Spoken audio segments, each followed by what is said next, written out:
Buenos dias a todos to our all viewers and welcome to Legal Lounge with Attorney Bueno and Erica. So, ¿cómo está, compañero Rene Bueno? Muy bien, señorita Erika. Kamusta ka na? Estoy bien, gracias, Attorney. Grabe, nakaka-nosebleed pa lang mag-Spanish. Umpisa pa lang, nasa basics pa lang tayo, Attorney. So, hi po to our all viewers. And nasa episode 3 na po tayo, Attorney, ng ating Legal Lounge. Maraming salamat po sa mga nakapanood na ng aming first 2 episodes. Diba, Attorney? Oo, medyo maganda-ganda yung naging topic natin nung second and first episode. At lalong mas maganda itong i-discuss natin. Tama, Attorney. And today, very excited ako, Attorney, kasi we are exploring the exciting world of the Golden Visa program in Spain. So, nasa Spain naman tayo, Attorney, no? So, here, today with Attorney Bueno, a renowned immigration expert with extensive knowledge of this Spanish Golden Visa, will discuss to all of us the details of this golden opportunity. Right, Attorney? Actually, this is a very amazing program. One of the amazing programs in Spain, itong Golden Visa, and many Filipinos have already availed this type of visa. Oo. And one of the most famous actress na talagang kumuha nitong Golden Visa is Miss Bea Alonso. Oh, wow. Unang-una to sa listahan, si Bea Alonso, and she actually invested worth 30 million pesos property in Madrid, Spain. 30 million pesos, Attorney. Kaya Grabe. Sa ngayon, 30 pa lang ata yung nasa bulsa ko. 30 pesos. 30 pesos pa lang, pamasahe pa lang sa tricycle. Okay, so maganda tong Golden Visa, and this is actually a good opportunity for Filipino people na talagang pag meron ka namang pang-invest, pumunta ka na lang sa Spain, and we will discuss to them kung ano yung mga opportunity. So, ito pala yung ginawa ni Miss Bea, Attorney. Kasi nabalitaan natin yun, di ba? Sa mga news na meron nga siyang parang condo ba to? Condo unit. Bumili siya sa Spain, sa Madrid. Which is a very wise move, no, Attorney? Kasi, di ba, especially nitong pandemic, naranasan natin mga Pilipino, yung iba bigla na lang na-lay off sa work nila. So, having a plan B, tapos kung meron ka namang resources, di ba, why not invest in Spain? So later on, we will discuss further details about this. And I also heard, Attorney, alam mo naman yung pagkamarites ko, yung signal ko talaga sobrang lakas. Nakipag-meet ka pala. Nakipag-meet ko si Attorney sa Rockwell. Di wala ko i-invite, Attorney. Ang lapit ko lang sa Makati. Nakipag-meet ka pala kay Mr. Ding Dong Dantes about this investment in Spain. Nagkaroon tayo ng brief discussion of this Golden Visa and the investors visa and entrepreneurs visa programs dyan sa Spain. And then, pinopropose ko kasi kay Ding Dong, although si Marian pala is already a Spanish citizen, ay interesado pa din naman si Ding Dong Dantes na mag-invest sa Espanya. Kasi alam mo naman, di ba? Isa yan sa mga highest paid actors dito sa ating Pilipinas, lalong-lalo na nung pinalabas yung Rewind. Yes, oo. It earned, sabi sa news, kumita to ng more than 2 blockbuster billion. talaga yung Rewind na yan. Halos lahat ata nakapanood. At kaya itong si Ding Dong at Marian naghahanap kung saan ilalagay ang kanilang pera. Tama, ika nga doon Kaya po ako'y, all your ex, medyo diba? In one basket, Attorney. So Yeah. at least may options tayo here in Spain. Kaya natukso kong siya ay kausapin at i-propose tong Golden Visa sa kanya. Anyway, Attorney, sana sa next meeting nyo, maalala mo naman ako, Attorney. Isasama Baka kita. ma-text mo naman ako niyan. Kaya lang, baka kuhanin ka artista, mawalan na ako ng co-host dito. Malabo pa naman po. Anyway, let's get back to business, Attorney. Okay. Let's start discussing this Golden Visa program of Spain. Ano po ba yung mga primary requirements for our interested viewers? Actually, napaka-basic ng mga requirements na hinihingi under the Golden Visa program. Unang-una, katulad ng ginawa ni Bea Alonso, you just need to invest a minimum of 30 million pesos in a property in Spain. Okay. So katulad ng ginawa ni Bea, bumili siya ng property, isang condominium apartment sa Madrid worth 30 million pesos. And that would allow you to qualify for the Golden Visa program. At pangalawa, dapat din mapatunayan mo na meron kang financial capacity to survive in Spain if you will intend to stay there for the next 2 years. Pero hindi naman actually kailangan na mag-stay ka sa Spain kung mag-i-invest ka ng property under the Golden Visa.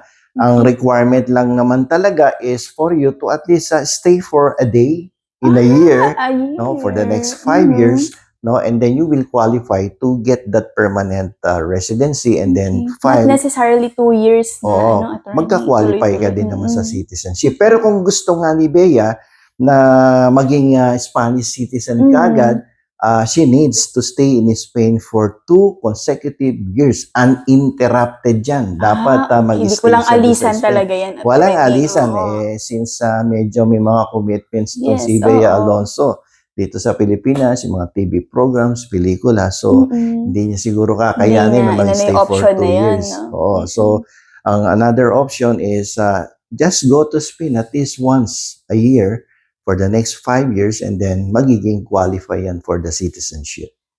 Okay. So, once the investment is made na po, attorney, ano naman po yung mga typical processes involved sa pag-obtain ng visa application? Alam mo, ang napakadali nitong Golden Visa na to kasi it would only take you 2 to 3 months, no? Ang bilis, attorney. 2 to 3 no, months na. The visa. Magkakaroon na kagad ng visa decision ng Immigration Department after 2 to 3 months, no? From the time na final mo yan sa Immigration Department, bumilang ka ng 2 to 3 months and then you will be able to get the visa.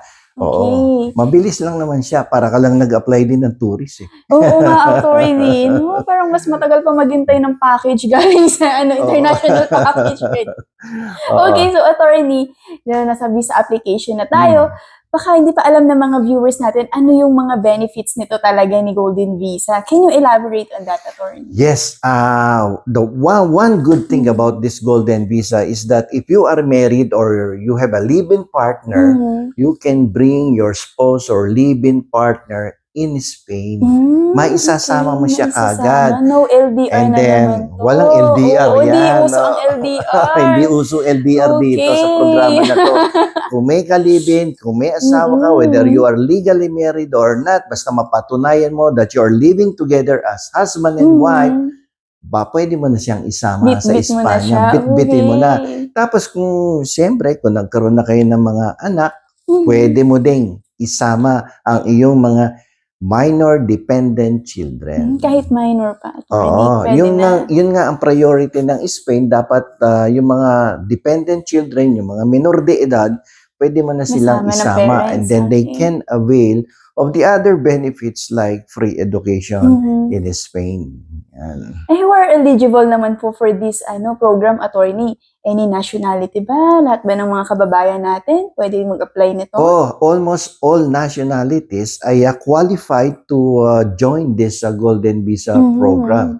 At ang kagandahan nga dito, if the country who will join the program is a former colony of Spain like Puerto Rico, Philippines, yung mga dating colony yan, hindi na nila kailangan maghintay pa ng mahabang panahon kasi normally kapag like for instance isang Japanese or Thailander or Malaysian, Singaporean ang nag-apply ng Golden Visa, for them to qualify for citizenship, they need to stay in Spain for at least 10 years. Ganun katagal, attorney. Ganun katagal. Years. Pero iba pag Pilipino. Merong special treatment ba tayo may dito? May special treatment because we were a ito former sa 300 colony. years na pinagsamahan natin. Ano pa yung 333 ano ba naman years? Yung 300 years na yan? Pag-iintay mo pa kami ng 10 taon. Oo nga. Diba? So, 2 years lang. 2 years lang. Citizen ka na. You're already qualified to file an application for citizenship in Spain. Ay, maganda yan, attorney. Maganda siya. So, mabilis na ang proseso, 2 to 3 months. Mabilis din ang proseso for you to become a Spanish citizen. So, yan na, attorney, yung typical processing time nitong natin. Spanish Golden Yeah. Visa program natin. Yeah. So, ganun lang pala siya kabilis, no? So, parang, Kaya mo nang Uy! mag-apply.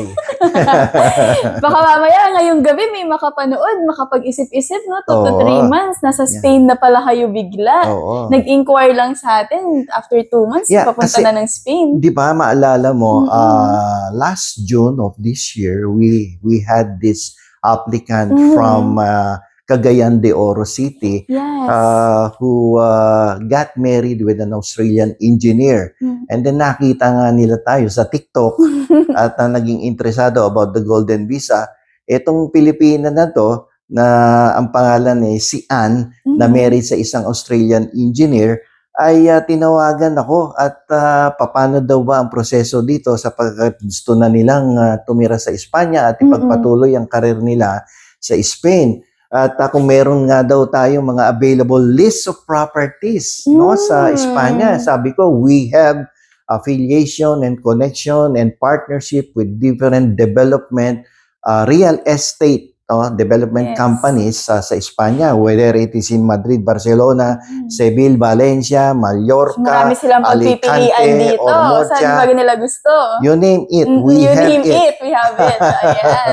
So, yun nga, tinawagan ako at nakausap ko yung kanyang Australian husband Mhm. at siyempre as a real estate salesperson na din tayo aside from being an immigration lawyer. Sabi ko, magkano budget? Yes. Alam mo ang sinabi? Ano? 1 million euros Grabe, 1 ang allotment na binigay nila for them to acquire a property in Spain. So in a span of a few weeks time, pinapili ko sila ng property sa na. Spain. Mhm. Pinakita ko yung nasa Mallorca, pinakita ko yung nasa Madrid, Barcelona, pero mas nagustuhan niya yung sa Seville. Oh, Kasi ano naman nga- nagustuhan niya din, attorney? Ano ba meron Kasi sa if Seville? you are thinking of settling in a place na medyo mahilig ka sa history, Historical places. historical place siya. Kasi madami dito sa lugar na to talagang ni-restore yung mga buildings na nag-exist na. 16th century, 17th, 18th century. Ay, grabe, Andun na-restore pa rin. pa nila. Restored yung mga buildings na yun. At yun ang gusto daw niyang makikita araw-araw Okay. sa lugar na yun. So, yun ang kinuha nilang mag-asawa. Kinuha nila. At the attorney. same time, yung property doon, medyo mura-mura as compared in Madrid and Barcelona. Imagine, tinanong ko yung budget, 1 million euro. Laki Ang yun, nabili attorney. lang na property worth 750 euros. May sobra 3 pa. to 4 bedrooms yung nakuha nila doon na property. Sabi ko nga, sayang sana sa Madrid para malaki kinita natin. Pero yun nga, dahil mura ang properties doon sa Seville, nakatipid sila 750 euros lang yung nilabas ng pera. So, sumobra pa ng May sobra pa sila. 250 euros yan. Makapag-enjoy pa sila. May mga pang Oo. ano-ano pa. Fishball pa dyan sa Oo. gilid-gilid. So, in a few weeks' time, we will be able to know the result of the visa petition for a golden visa. So, yun. Siya yung isa sa pinaka-latest client na natin na nag-avail nitong golden visa. A Filipina from Cagayan de Oro City, married to an Australian citizen. Okay. So, parang naman, attorney, kami mga kababayan tayo or kagaya niya na foreign internationals, foreign nationals na ano po, interested lang sa passive income, not interested na mag-reside permanently in Spain. Ano po ang option sa kanila? Or can they apply pa po sa golden visa natin? Pasok pa rin sila? Oo, attorney? kasi naman itong golden visa, you have different options, no? If you wanted to become immediately a Spanish citizen, just invest the 30 million pesos, not lower than 30 million pesos in a Not property lower. in Spain, at gusto mo nga immediately maging citizen ka, stay there for 2 consecutive years uninterrupted. But if you are only thinking of investing a property in Spain and then earn passive income, tapos lang. nandito ka sa Pilipinas Yes. without Hindi staying makaalis there ka, for hindi so makaalis long. dito. May mga Dahil may business ka din naman family dito. business. Okay, so pwede yun. Pwede Hindi pa rin, ka pwede. mandated by law, no? Na nandoon ka palagi. Once a year lang, pwede na. pwede na pala. Pasyal-pasyalan mo lang, no, attorney, Pasyal-pasyal ka pwede lang na. doon, oo. Paano naman attorney, no? Kasi 30 million, ako nga attorney, nagulat ako eh. Kasi nga sabi ko sa inyo, 30 pesos lang talaga yung meron ako. Eh, baka nga kulang pa ng piso, baka 29 pesos lang pala. Pan-tricycle lang. Pan-tricycle, oh. At mahal na ang tricycle, attorney, minsan minimum of 50 pesos na. 50 pesos na Oo, ba kasi tricycle sabihin ng mga ngayon? tricycle driver, wala pong pasahero pabalik eh. One-way trip lang, ma'am eh. Nira-round ayun, trip ka na. attorney. So, paano naman, meron po tayong ma-offer, attorney, sa mga medyo limited lang ang budget. Pero, meron silang creative juices, may ma-offer sila in return sa Spain. Okay. May ganun ba tayong program, attorney? Kung wala kang 30 million pesos, there is another program where you can go to Spain even if your budget is lower than 30 million pesos. Meron yan. Meron din, attorney. Oo. Sige nga, Yan. attorney, baka dyan, medyo kaya-kaya ko. Okay, Baka sige, makapasok baka tayo dyan. mas kaya mo to. Oo. So, meron ditong tinatawag na Entrepreneur's Visa. Entrepreneur's Oo. visa. This type of visa only requires the applicant na magpakita siya ng isang feasibility study or business development plan na kung saan the business is something that is so creative, innovative, and something that is unique. There is no minimum amount of investment required. Wow, no minimum. Wala. Kahit Yung ano lang 500,000 pesos creativity lang mo yan. lang ang puhunan Yung mo dito. creativity mo lang ang kailangan dito. Ibig sabihin nito, yung business na i-introduce mo sa Espanya is something that has not been in the market before. Oo, hindi pa na-propose, Or kung hindi nasa pa siya market, kilala noon. oo, kung nasa market man yan, hindi pa ganun kasaturated yung Feel business ko or madaming services. pasok dito, attorney. Alam mo naman tayo mga Pilipino, malilikot yung utak natin, di ba? No? Oo. Kung ano-ano na nga lang dyan sa online selling nakikita natin, no? So maraming Oo. So businesses ito naman ang option sa kanila kung medyo Oo. limited lang ang budget. So, hindi mo kailangan maglabas ng 30 million. If you have 1 million pesos and you have a very unique, creative business plan, then you can apply for the Entrepreneur's Visa. The processing time is almost the same as the Golden Visa, 2 months, 3 months time, and then you will have the visa decision from the immigration of Spain. Mabilis lang din pala to, attorney. Mabilis lang. So, I will give you one good example of a Sige very nga, unique attorney. business na dito sa Pilipinas, medyo nag-i-start ng makilala.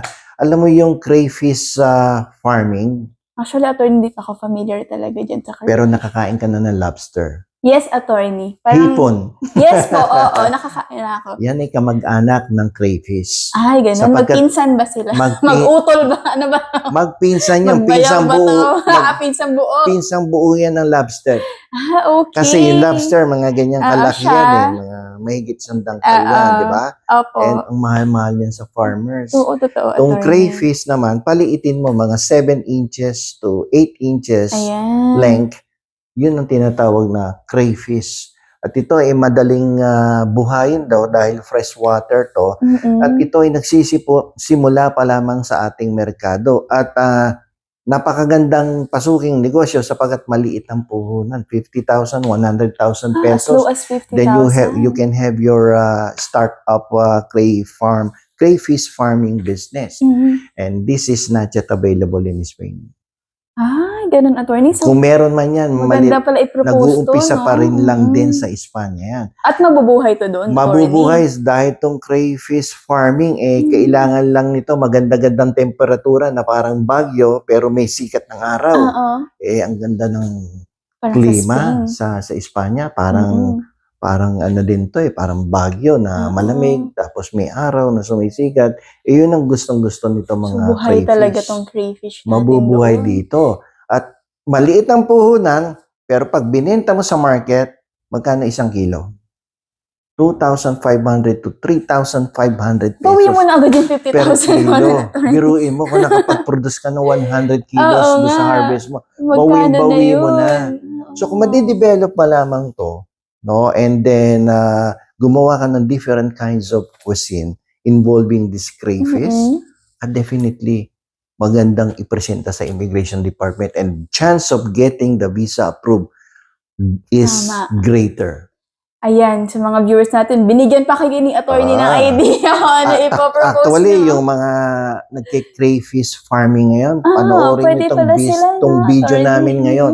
And then we will help you prepare the business development plan and submit it with the Spanish government, sa immigration department, and definitely you have a good chance of getting the visa Ayan. for the entrepreneur's visa. Diba? Hindi lang guidance ng application process, pati sa business proposal, may guidance din sa attorney na i-offer para sa We will inyo. not just help you prepare the visa petition, we will also help you on the business aspect. Yan. So, mga businessman natin two birds interested. in one stone. So, hitting two birds in one stone. Attorney, ganyan, no? So, ayan, meron tayong mga represent na options sa kanila, attorney. I think we have tackled a lot of topics na today. Sila na lang bahala kung saan sila papasok. Dito ba tayo sa Golden Visa, yung mga may 30 million dyan? Pwedeng-pwede kayo dito, mabilis din ang proseso. Or dito tayo sa Entrepreneur's Visa, na as low as 1 million or gusto yung puhunan mo lang dun sa creativity mo, ang ipe-present mo, pwedeng-pwede na, no? Meron na tayong option ng residency din, attorney. Ma-obtain na din natin to. Kaya nga itong crayfish farming, di ba ang Espanya, ano yan?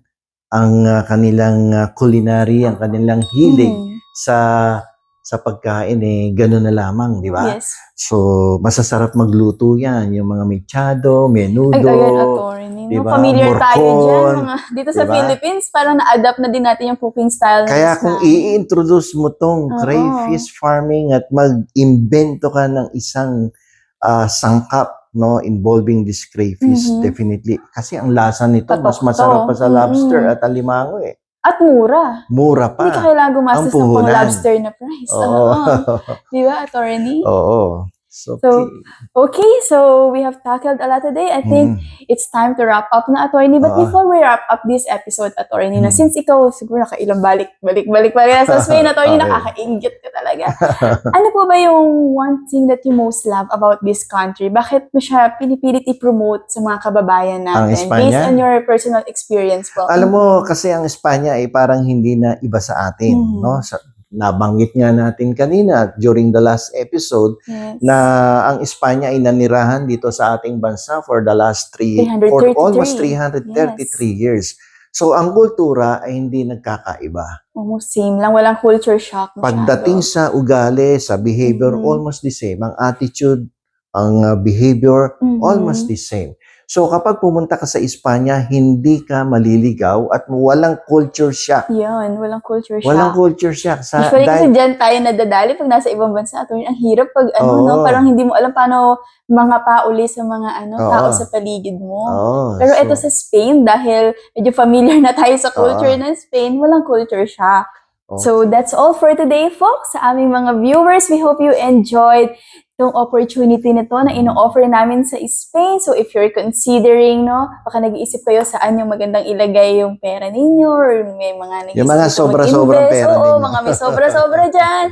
Baka makonsider nyo po kami. So, huwag po mahihiyang pumunta sa aming opisina kung meron po kayong mga inquiries na kailangan po ng tumpak na kasagutan. Nandito po lagi si Attorney Bueno. Magpa-schedule lang po tayo. Mag-set tayo ng appointment. Message nyo po kami sa aming Facebook page. Right, Attorney? Yeah, and they will be able to avail of a free consultation with walang us. iisipin kasi libre po ang initial consultation with attorney. Take note, initial. We hope you enjoyed our discussion for today. And don't forget to like and subscribe our channel for more informative contents like this. So once again, this is the Legal Lounge with Attorney Bueno and Erica. Until next time, thank you so much po. Adios mga amigos, mga amigas. Marami pong salamat sa inyong lahat.